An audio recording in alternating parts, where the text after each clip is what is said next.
اب سنیں، مسلمان کرانے کا کہتے ہیں اس کو حق کو کس سے اجازت دی انہوں نے؟ کہتے ہیں قادیانیوں کو یہ حق آخر کس نے دیا ہے کہ غلام احمد قادیانی کو نبی اور رسول سمجھیں اور پھر اسلام کا دعویٰ بھی کریں؟ کس سے حق لیا انہوں نے؟ اب بتائیں حق لیا کہاں سے جاتا ہے؟ یہ پہلے مول سے بتائیں۔ جب عیسیٰ علیہ السلام آپ کہتے ہیں آئیں گے تو کیا کریں گے آپ؟ کہاں سے حق لیں گے؟ آئیں گے پھر گئے ہیں آپ وعدوں سے، یا ان کو بھی کہانیاں بنا بیٹھے ہیں؟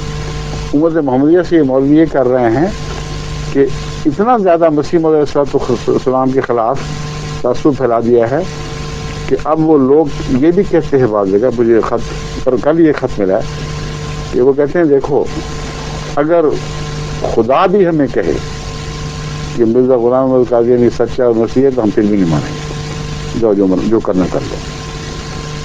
تو اب ان کو مسیح موعود کے ماننا اتنا مشکل دکھائی دے رہا ہے کہ اس کے نتیجے میں خواہ تاریخ نبوت پر جو چاہے گزر جائے، کچھ بھی ہو، احادیث پر جو چاہے گزر جائے، سنت پر جو چاہے، پیشگوئیاں آپ کی خواہ سچی قرار دی جائیں یا باطل قرار دی جائے، اس سے کوئی غرض نہیں ہے۔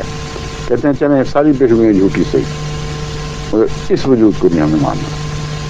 اور یہ طبقہ عملاً موجود ہے ایک اور بڑھ رہا ہے۔ لوگ کہتے ہیں کہ مسیح کے آنے کا عقیدہ اگر مرزا صاحب کی طرف لے کے جاتا ہے تو یہ عقیدہ ہی جھوٹا ہے، اسے چھٹی کر جاؤ۔ اور کچھ مولوی ہیں جو ابھی تک اٹکے ہوئے ہیں آخر وقت تک، کم سے کم حدیثوں میں انہوں نے اتنا پڑھا ہے کہ اتنے بے ضمیر نہیں ہو سکے کہ ساری حدیثوں کو چھٹلا دیں، لیکن پڑھتے ہیں ظاہری آنکھ سے، اس لیے ظاہری معنی کرتے ہیں۔ تو وہ کہتے ہیں کہ آنا تو ضرور ہے، اس میں تو کوئی شک نہیں۔ اب میں اس بات کی طرف توجہ دلا رہا ہوں، یہ ساری گمبھیر اس طرف تھی کہ آپ کو سمجھاؤں میں کہنا کیا چاہتا ہوں۔ کہتے ہیں قادیانیوں کو یہ کس نے حق دیا ہے کہ مرزا غلام احمد قادیانی کو نبی مسیح موعود مانے، نبی مانے اور پھر مسلمان بھی کہلائیں؟ یہ ہے سوال۔ اب مولوی صاحب کا مسیح اگر اتر آیا کسی وقت، فرض کریں، فرض محال ہے لیکن فرض کریں، ان کو تو یقین ہے نا اترے گا، اتر آیا تو وہ کیا کہے گا؟ آ کے کیا کہے گا؟ میں نبی اللہ نہیں ہوں؟ اگر کہے گا میں نبی اللہ نہیں ہوں تو مسلم کی حدیث آپ سامنے کھڑی کر دیں گے، اے جھوٹے اگر تو نبی اللہ نہیں ہے تو جا واپس چلا جا جہاں سے تو ہے، ہمیں تیری کوئی دلچسپی نہیں۔ کیونکہ محمد صلی اللہ علیہ وسلم فرماتے ہیں کہ نبی اللہ ہوگا، نبی اللہ ہوگا، نبی اللہ ہوگا، نبی اللہ ہوگا۔ کیا کریں گے آپ؟ نبی اللہ مانیں گے کہ نہیں؟ جب مانیں گے تو آپ کے قول کو دائرہ اسلام سے خارج، پھر آپ کو کون حق دے گا مسلمان کرانے کا؟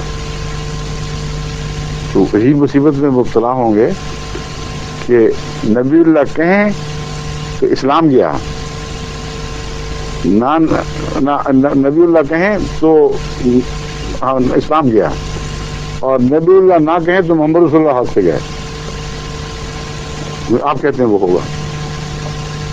ایسے فضول لغو جو ہیر پھیر بنائے ہوئے انہوں نے چلاکیوں کے، یہ جاہل عوام الناس کے سامنے چلاکیاں کریں، جو مرضی کریں، کہ اہل علم اور اہل عقل کے سامنے بھی یہ باتیں چل سکتی ہیں کہ نبی اللہ مان کے کیسے؟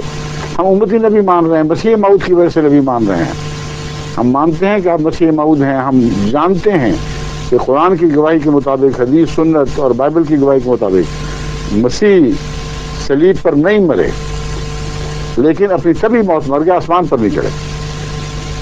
تو جب ایک مرے ہوئے شخص کے متعلق کہا جاتا ہے کہ وہ آئے گا تو لازماً مراد ہوتی ہے اس کا کوئی روحانی ہم شکل، اسے ملتی جلتا کوئی وجود، اس کا کوئی تمثیل ظاہر ہوگا۔ یہی ہم کہتے ہیں۔ بس جب آنے والے مسیح کے متعلق رسول اللہ صلی اللہ علیہ وسلم نے فرمایا کہ وہ نبی اللہ ہوگا تو سند ہمیں اس مولوی سے لینی ہے؟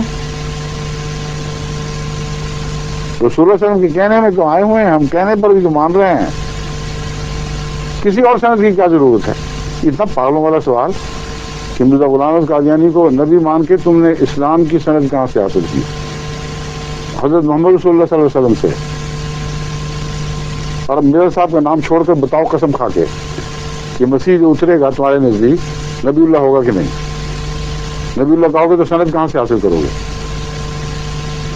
جو خاتم ہے اسی سے سند ملتی ہے. یہ بھی تو سوچو, یہ مورے لگانے والا خاتم نہیں ہے صرف کہ ڈاکخانے میں بیٹھا ہوا لفافے بند کر رہا ہے. ہر حقیقت کی سند محمد رسول اللہ ہے, صرف نبوت کی بحث نہیں گئی, کیونکہ نبی میں ہر قسم کی خوبیاں, ہر قسم کی صداقتیں داخل ہوتی ہیں. نبی کے تابع شہید بھی ہوتے ہیں, صالح بھی ہوتے ہیں, صدیق ہوتے ہیں, شہید. تو نبی کی تصدیق جو ہے اس سے مراد ہر نیکی, ہر خوبی, ہر کمال کی تصدیق ہے. بس حضرت محمد مصطفیٰ صلی اللہ علیہ وسلم مصدق ہیں, آپ ہی کی تصدیق کی ہمیں پرواہ ہے. دوسرے کی تصدیق کو تو ہم جوتی کے نوک پہ بھی نہیں لیتے, پرواہ کوئی نہیں, نہ کرو تصدیق.